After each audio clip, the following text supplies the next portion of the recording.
Di antara sahabat-sahabat itu ada orang-orang yang mereka mengatakan saya iman kepada Allah. Asyhadu alla ilaha illallah. Kalimat tauhid perlu dipahami bahwasanya kalimat tauhid atau kalimat syahadat yang diucapkan oleh seorang muslim atau seorang yang masuk Islam, baru masuk Islam, niku semata-mata hanya untuk supaya kita sebagai umat yang sudah muslim bisa memposisikan orang yang masuk Islam, bisa bermuamalah, bisa berinteraksi dengan orang yang masuk Islam ini dengan interaksi sebagai sesama muslim. Nggih. Dados perlu diketahui para rawuh nggih, bahwasanya syahadat yang diucapkan di lisan niku nggih para rawuh, apakah itu bisa cukup dijadikan bukti bahwasanya seseorang itu adalah muslim? Maka jawabannya iya kalau kita sebagai manusia. Kalau wonten tiyang nggih, kemudian dia ngaku Islam, bukti ini apa? Mau syahadat. Asyhadu alla ilaha illallah wa asyhadu anna Muhammadan Rasulullah.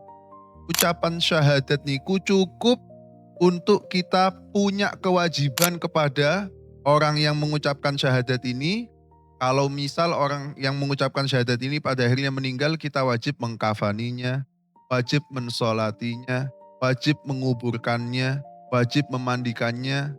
Kalau dia salam, kita wajib menjawab. Hak-hak dia sebagai umat muslim harus kita tunaikan kalau dia mengucapkan asyhadu alla ilaha illallah wa asyhadu anna Muhammadan. Tetapi perlu diketahui bahwasanya ucapan syahadat niku tidak otomatis dia menjadi muslim di sisi Allah Subhanahu wa ta'ala. Karena apa?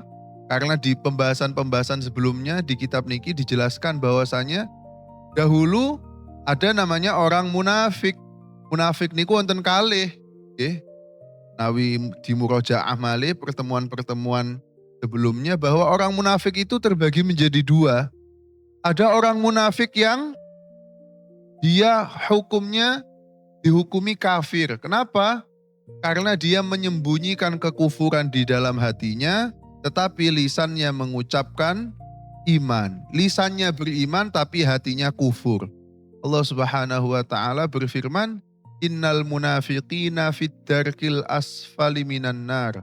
Orang munafik itu karena berbahaya, lebih berbahaya dibanding orang kafir. Karena orang kafir terang-terangan memusuhi Islam. Sedangkan orang munafik yang ada di zaman Rasul itu, mereka sembunyi-sembunyi memusuhi Islam dari dalam. Mengucapkan keimanan di hadapan Nabi dan para sahabatnya, akan tetapi ketika di belakang Nabi dan para sahabatnya, mereka menikam dari belakang. Ini orang munafik. Wa minan nasi may yaqulu amanna billahi wa bil yaumil akhir wa ma hum bimumin. Di antara sahabat-sahabat itu ada orang-orang yang mereka mengatakan saya iman kepada Allah. Asyhadu alla ilaha illallah. Tapi kata Allah wa ma hum bimumin. Mereka bukanlah orang yang beriman. Meskipun begitu, ini perlu jadi catatan. Kita sebagai umat manusia, kita menghukumi seseorang hanya dengan batasan zahir. Ketika seseorang itu bersyahadat, maka secara otomatis kita hukumi orang tersebut sebagai muslim, bagaimanapun kondisi hatinya. Maka ini wonten kaidah nggih, yang sangat masyhur diajarkan para ulama, nahnu nahkumu bidzawahir wallahu yatawallas sarair. Kita kalau bertemu dengan manusia, berinteraksi dengan manusia, yang kita hukumi adalah hukmun zahir, hukum yang tampak. Kalau tampaknya sudah Islam karena mengucapkan syahadat, maka orang semacam ini kita wajib memenuhi hak-haknya.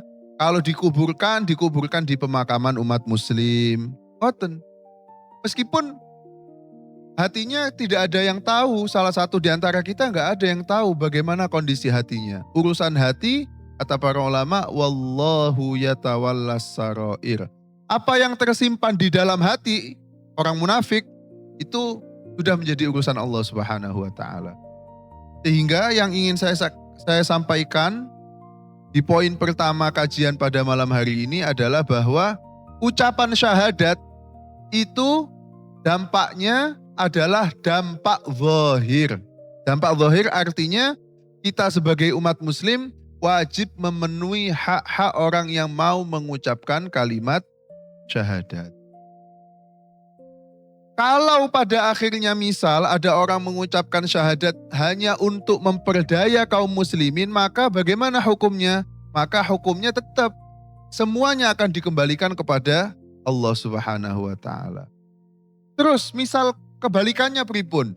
Ada orang menyembunyikan keimanan tapi mulutnya tidak mau mengucapkan kalimat syahadat. Sebagaimana hal ini juga merupakan salah satu pendapat ulama kita namanya Syekh Zaini Dahlan.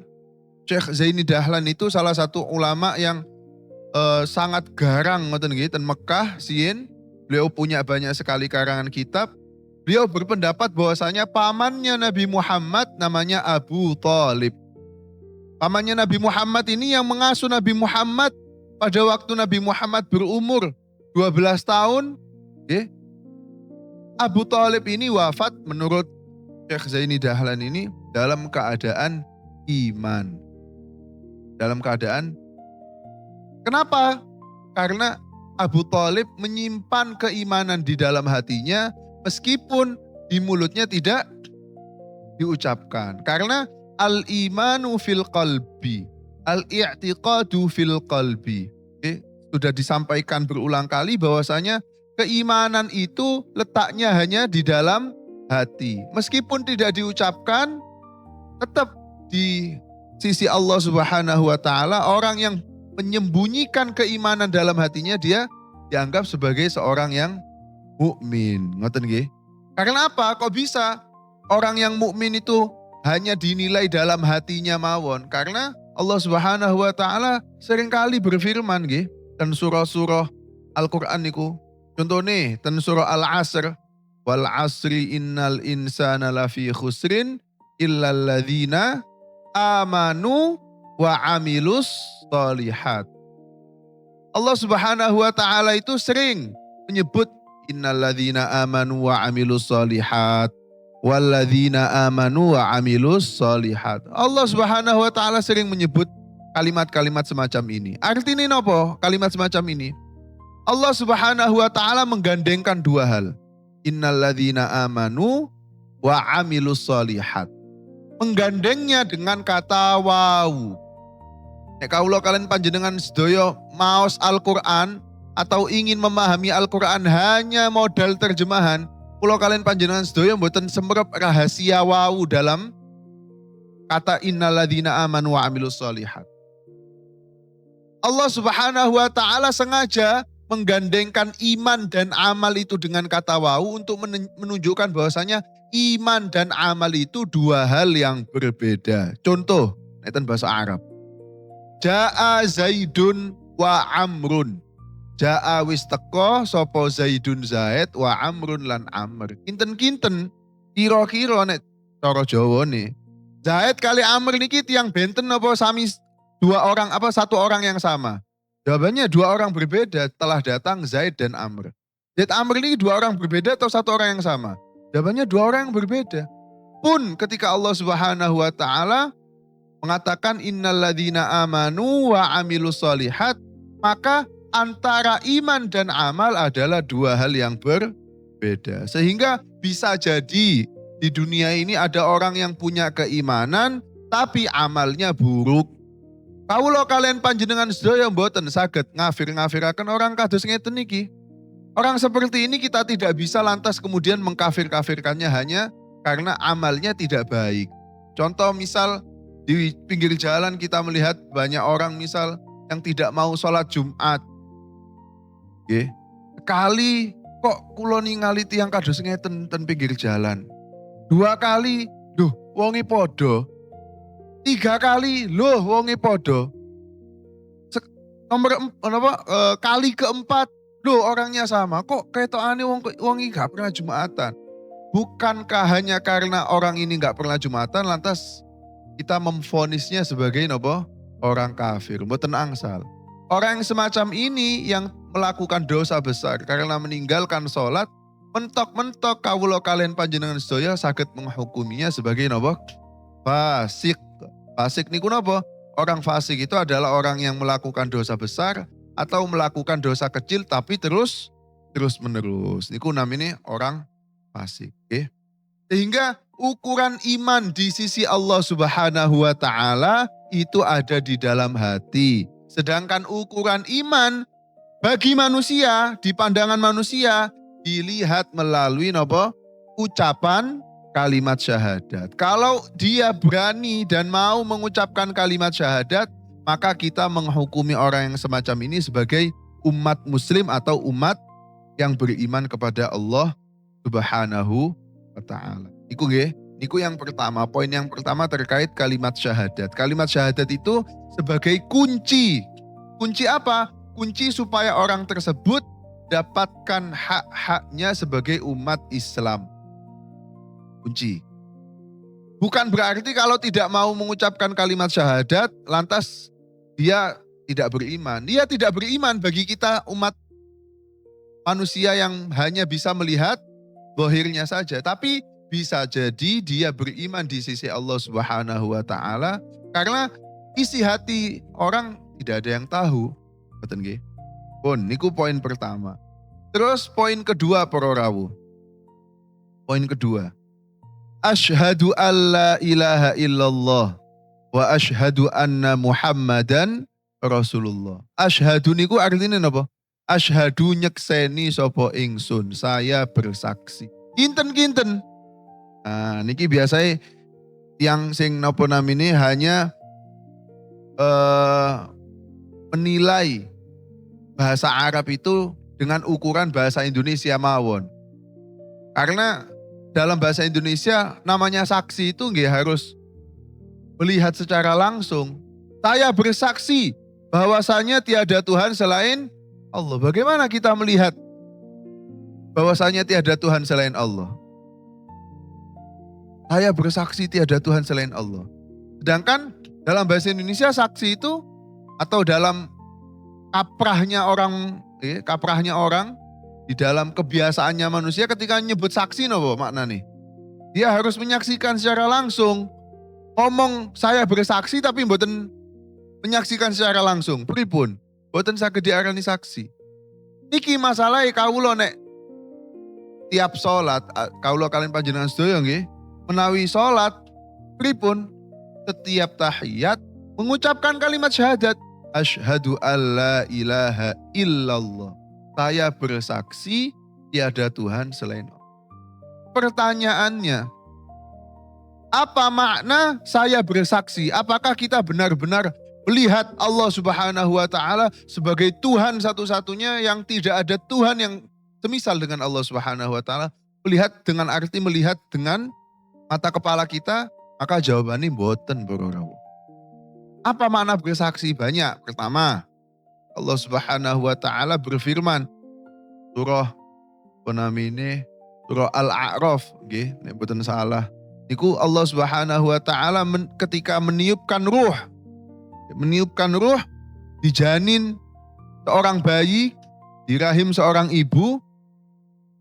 Ruh itu ketika dia ditiupkan, ruh itu akan ditanyai oleh Allah Subhanahu wa taala. Alastu birabbikum.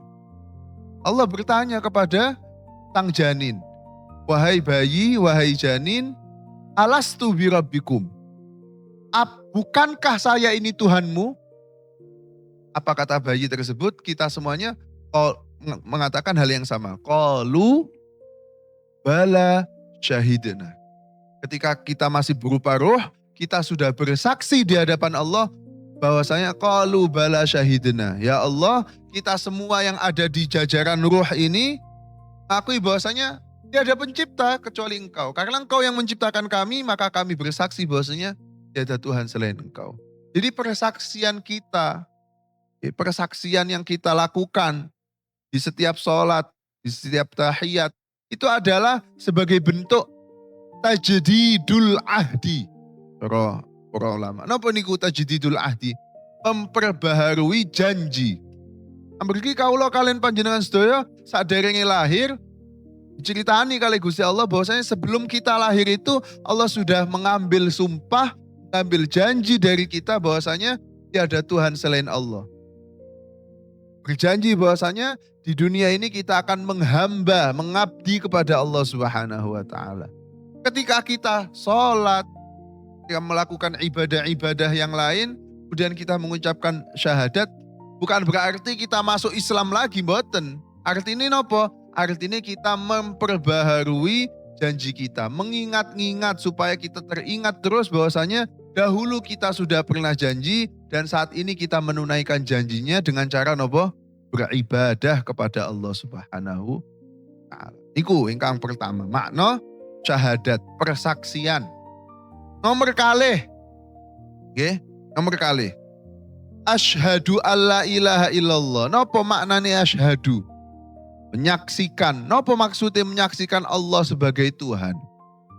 Apakah makna menyaksikan Allah sebagai Tuhan itu sebagaimana kita menyaksikan sesuatu dengan mata kepala kita? Jawabannya, wau sampun dijelaskan boten. Yang kedua makna menyaksikan itu adalah bahwasanya ten bahasa Arab nggih para rawuh. Persaksian niku ten bahasa Arab. Persaksian niku tidak harus menggunakan al-hawasul khamsah, panca indera yang 5. Menggunakan mata, menggunakan telinga. Nggih, kula kalau wingi pun kula mboten ningali, tapi kula krungu nek wonten tiyang ngomong ngeten-ngeten. Nah, niku nek cara bahasa Indonesia kan sampun bisa disebut sebagai napa? Saksi. Meskipun tidak melihat tapi bisa mendengar. Atau bersaksi melalui napa? Melalui lidah rasa. Nggih kalau wingi kula ngrasakaken langsung bahwasanya unjukan sing diparingaken ten kula niku rasane asin. Meskipun rasa asin itu tidak bisa dilihat, tapi cukup persaksian kita karena lidah kita merasakan ini adalah rasanya asin, cukup kita bisa disebut sebagai napa? Saksi. Tapi saksi dalam bahasa Arab mboten harus menggunakan panca indera yang 5. Tidak harus menggunakan mata, telinga, perasa, kemudian raba, penciuman, mboten. Akan tetapi persaksian itu juga bisa menggunakan yang namanya al-ilmu atau al-aql, melalui akal. Allah Subhanahu wa taala berfirman nggih ten surah Ali Imran.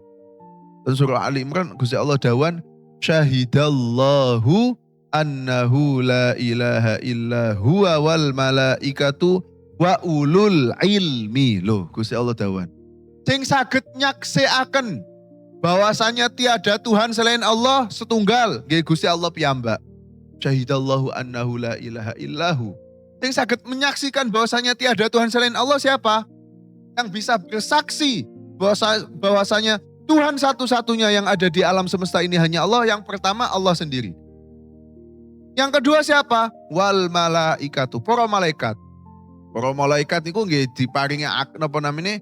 Diparingi tabiat, diparingi napa namine?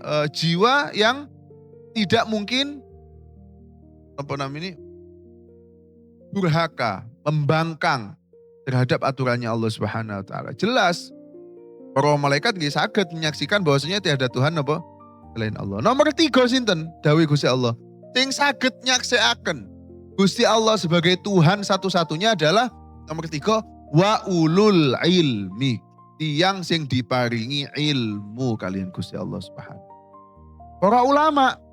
Para ulama dawan wa ulul ilmi niki ilmu sing nopo? Ilmu seperti apa yang bisa mengantarkan seseorang itu disebut sebagai orang yang bisa bersaksi bahwa tiada Tuhan selain Allah. Dari para ulama, ilmu tauhid dan ilmu yang mengantarkan kepada ilmu tauhid. Makanya kalau kalian panjenengan sedaya belajar ilmu tauhid, salah satunya sebagai bentuk supaya kita ini bisa menjadi saksi langsung bahwasanya di dunia ini mboten wonten apa? pangeran kejaba Gusti Allah Subhanahu wa taala. Terus ilmu tauhid itu salah satu cara atau ilmu-ilmu lain yang bisa mengantarkan kepada ilmu tauhid. Menawi putra kula kalian panjenengan sedaya, kula dereng gak ada putra. Misal jenengan gak ada putra kok ternyata belajar sebuah ilmu.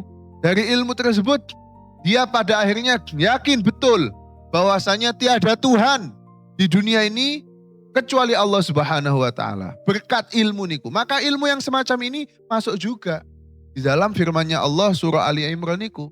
Bahwasanya orang yang semacam ini disebut juga sebagai saksi mata, saksi bahwasanya tiada Tuhan apa selain Allah. Pun